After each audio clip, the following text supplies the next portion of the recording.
حاتم طائی اور لکڑہارا۔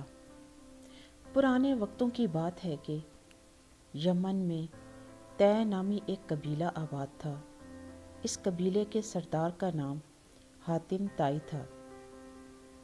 حاتم طائی اپنی سخاوت اور خدمت خلق کی وجہ سے بہت مشہور تھا۔ اس کی سخاوت کے چرچے دور دور تک پھیلے ہوئے تھے۔ ہر ضرورت مند مدد کے لیے حاتم کے پاس ہی جاتا تھا۔ یہ دیکھ کر بادشاہ حسد کا شکار ہو گیا اور حاتم طائی کو ختم کرنے کا پروگرام بنایا اور اپنی فوج کے ساتھ حاتم کے علاقے پر حملہ کر دیا۔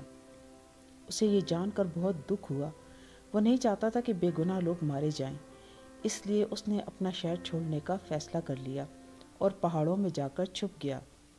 بادشاہ اپنی فوج کے ساتھ جب شہر میں داخل ہوا تو کسی نے اس کی فوج کا مقابلہ نہ کیا، کیونکہ حاتم طائی شہر چھوڑ کر چلا گیا تھا۔ بادشاہ نے حاتم کا تمام مال و اسباب لوٹ لیا۔ اس کے ساتھ ہی بادشاہ نے یہ اعلان کرا دیا کہ جو شخص حاتم کو ڈھونڈ کر لائے گا اس کو بہت بڑا انعام دیا جائے گا۔ حاتم نے پہاڑ کی ایک کھو میں پناہ لے رکھی تھی۔ ایک روز اسی کھو کے قریب ایک بوڑھا لکڑہارا اور اس کی بیوی لکڑیاں کاٹ رہے تھے۔ وہ بہت غریب تھے۔ لکڑہارے کی بیوی حسرت سے بولی، کاش حاتم طائی ہمارے ہاتھ لگ جاتا تو ہم اسے بادشاہ کے حوالے کر کے انعام پا لیتے اور آرام کی زندگی بسر کرتے۔ لکڑہارا بولا، فضول بات مت سوچو، ہماری ایسی قسمت کہاں کہ حاتم ہمارے ہاتھ لگ جائے اور ہم انعام حاصل کر کے آرام سے زندگی بسر کر سکیں۔ حاتم طائی کھو کے اندر بیٹھا یہ باتیں سن رہا تھا۔ اس نے سوچا کہ اس نے بے سر و سامانی کی حالت میں ان کے کام میں آ سکتا ہوں۔ چنانچہ وہ کھو سے باہر آیا اور بوڑھے میاں بیوی سے بولا، میں ہی حاتم ہوں، مجھے بادشاہ کے پاس لے چلو اور اس کے حوالے کر کے انعام حاصل کر لو۔ جلدی کرو، اگر کسی اور نے مجھے دیکھ لیا تو پھر تم ہاتھ ملتے رہ جاؤ گے۔ حاتم کی باتیں سن کر لکڑہارا بولا، بے شک ہم غریب ہیں، مگر اتنے ظالم نہیں کہ تمہیں بادشاہ کے حوالے کر کے انعام حاصل کریں۔ حاتم نے کہا، ارے بھائی، یہ ظلم نہیں، تم مجھے زبردستی پکڑ کر تو نہیں لے جا رہے ہو، میں تو اپنی خوشی سے تمہارے ساتھ جانے کو تیار ہوں، تم مجھے نیکی اور خدمت کا موقع دو گے۔ حاتم نے ان کو آمادہ کرنے کی بہت کوشش کی، لیکن لکڑہارا کسی صورت نہ مانا۔ لکڑہارا اور حاتم اس بحث میں مصروف تھے کہ کچھ اور لوگ حاتم کو تلاش کرتے ہوئے ادھر آ نکلے۔ انہوں نے حاتم کو پہچان لیا اور اسے پکڑ کر بادشاہ کے پاس لے گئے۔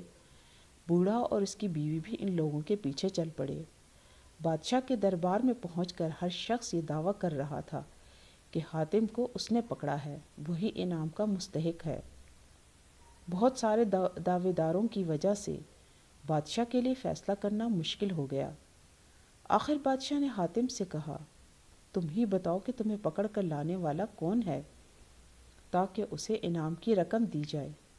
حاتم بولا، حضور والا، سچ تو یہ ہے کہ مجھے پکڑنے والا بوڑھا لکڑہارا ہے جو چپ چاپ پیچھے کھڑا یہ تماشا دیکھ رہا ہے۔ باقی لوگ انعام کے لالچ میں جھوٹ بول رہے ہیں۔ لکڑہارا بولا، حضور والا، سچ تو یہ ہے کہ میں بھی حاتم کو پکڑ کر نہیں لایا، بلکہ یہ خود آیا ہے۔ پھر لکڑہارے نے بادشاہ سلامت کو ساری بات بتائی۔ بادشاہ کو جب حقیقت معلوم ہوئی تو اس نے حاتم سے کہا، میں تمہاری شہرت سے تمہارا دشمن بن گیا تھا، مجھے افسوس ہے، تم واقعی عظیم انسان ہو جو ہر حال میں دوسروں کی مدد اور خدمت کے لیے تیار رہتے ہو۔ میں تم سے اپنے کیے کی معافی مانگتا ہوں۔ اس کے بعد بادشاہ نے لکڑہارے کو انعام دیا اور حاتم کا سارا علاقہ اسے واپس کرنے کا اعلان کر دیا۔